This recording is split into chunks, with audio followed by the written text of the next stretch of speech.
Good morning class 4। ये देखो, कल हम लोगों ने पढ़ा था कि मैंने नहीं फोल्ड माउंटेन्स क्या होते हैं। तो फोल्ड माउंटेन्स वो माउंटेन्स होते हैं जो बड़े बड़े लैंड मास के टकराने से बनते हैं।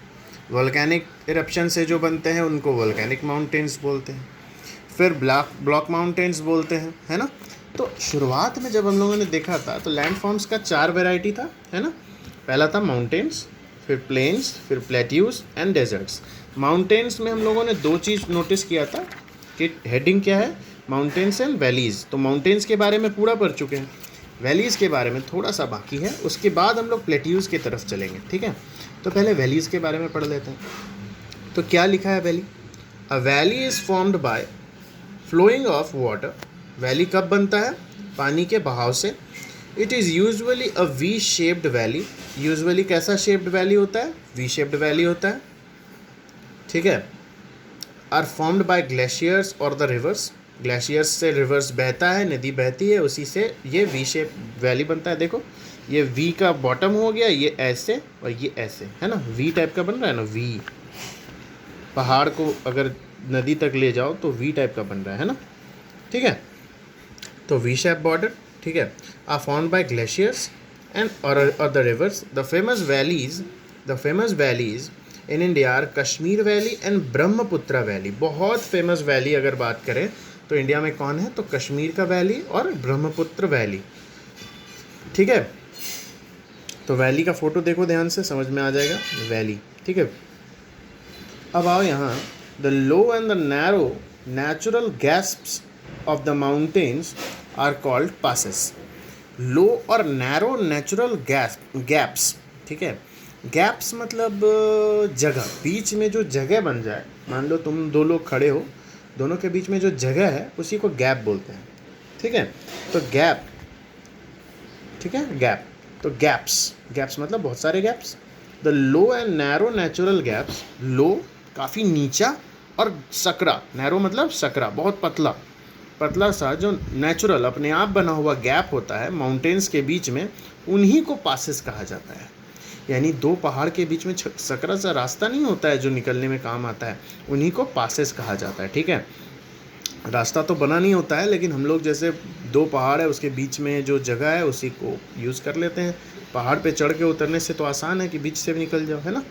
People cross the mountains through these passes. इसी पासेस के थ्रू पीपल जो है, लोग जो है अपना रास्ता निकालते हैं, क्योंकि पहाड़ चढ़ना और वापस उतरने में बहुत टाइम चला जाएगा। लेकिन अगर ऐसा कोई पास मिल गया तो वहाँ से तुरंत निकल जाओ, है ना। The Khyber pass in Himalayas connects Afghanistan and Pakistan. Khyber pass जो हिमालयाज में है वो किसको कनेक्ट करता है? अफ़गानिस्तान एंड पाकिस्तान। अफ़गानिस्तान और पाकिस्तान को कनेक्ट करता है कौन? खैबर पास। कहाँ पे है? हिमालयाज में। तो ये बहुत इम्पोर्टेंट था, ठीक है। वैली के बारे में हम लोगों ने पढ़ा, बहुत इम्पोर्टेंट था, ठीक है। अब वैली ख़त्म हो गया, माउंटेन्स और वैलीज़ के बारे में पढ़ चुके। अब पढ़ना है तो प्लेट्यूज़ के बारे में। प्लेट्यूज़ मतलब पठार, ऐसा जगह जहाँ तुम खुद रहते हो, ठीक है। तो big land masses, area is higher than the surroundings and the flat at the top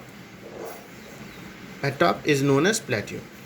एक ऐसा जगह जो ज़मीन से उभरा हुआ हो, ऊपर निकला हुआ हो, पहाड़ ना हो, ऊपर से प्लेन हो एकदम, ठीक है, लेकिन ज़मीन से ऊंचा हो, थोड़ा ऊंचाई पे, ठीक है।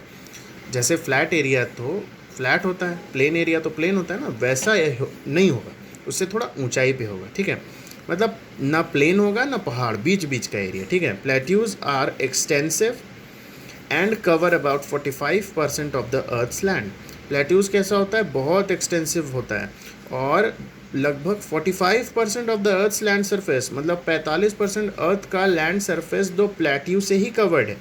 Deccan plateau of the India covers almost entire peninsula, ठीक है, ठीक है। डेक्कन प्लेट्यू जो इंडिया का एक बहुत फेमस प्लेट्यू है जिसका नाम डेक्कन प्लेट्यू है, तो पूरा एंटायर पेनिनसुला को कवर करता है, ठीक है। अब यहाँ देखो क्या लिखा है, plateau in the Himalayas is the highest plateau in the world, ठीक है। हिमालयाज के पास जो प्लेट्यू है वो दुनिया का सबसे ऊंचा प्लेट्यू है। It is called roof of the world. उसको क्या कहा जाता है? रूफ यानी छत, ऑफ द वर्ल्ड मतलब दुनिया का छत माना जाता है उसको। किसका? जो हिमालयाज़ के पास प्लेट्यू है। ठीक है, तो प्लेट्यू समझ में आ गया। अब प्लेन समझते हैं। प्लेन के बारे में क्या लिखा है वो देखो ध्यान से। दे आर फ्लैट लैंड्स, ये एकदम फ्लैट समतल ज़मीन होगा। विथ माइनर स्लोप, बहुत छोटा मोटा स्लोप, कहीं ना कहीं कुछ ऊपर नीचे थोड़ा मोड़ा होगा, मगर पूरा का पूरा लगभग फ्लैट लैंड होगा। Rivers flowing from mountains bring fertile soils, बड़ी बड़ी नदियाँ जो बहुत बड़े ऊंचे ऊंचे पहाड़ से बह के आ रही हैं, वो इन प्लेन एरिया के ज़मीन को बहुत ही फर्टाइल, बहुत ही उपजाऊ बना देती है। क्रॉप्स आर ग्रोन वेल, यहाँ पर क्रॉप्स को बहुत ज़्यादा पैमाने पे उगाया जाता है और बहुत बढ़िया क्रॉप्स उगाया जाता है। कहाँ? प्लेन एरिया में। क्यों? अभी तो बताएं, फर्टाइल सॉइल्स। फर्टाइल मतलब उपजाऊ ज़मीन। अब उपजाऊ ज़मीन कैसे होता है वो भी बता चुके हैं। नदी बहती है, जैसे कि तुम्हारा पटना, बिहार, यूपी, ये सब में गंगा नदी बह रही है, यमुना नदी बहती है। ये सब नदी जो तुम्हारे गंगोत्री यमुनोत्री ग्लेशियर से बह के आ रही है, वो बहुत ही फर्टाइल बना देती है, इसलिए वहाँ पर बहुत उपज होता है। The northern Indian plains and the prairies of the USA produce large amount of grains.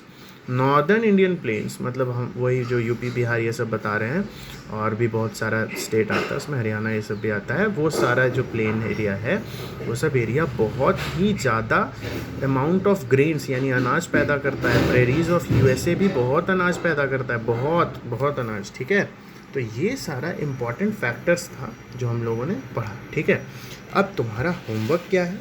तो होमवर्क ये है कि सबसे पहले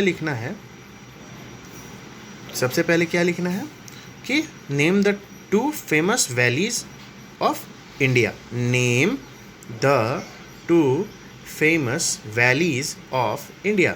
यहाँ लिखोगे कि the famous valleys in India are Kashmir valley and Brahmaputra valley. ठीक है, ये खुद से लिखोगे, बड़े हो गए हो, अब तुम लोगों को खुद से लिखने आना चाहिए। ठीक है, फिर यहाँ लिखोगे द वाटर पासेस। पासेस क्या होती हैं? ठीक है, तो the low and the narrow natural gaps of the mountains are called as the passes. Answer लिख लिए, तो 2 आंसर हो गया। इसके अलावा हम लोग चलेंगे, ठीक है, यहाँ पे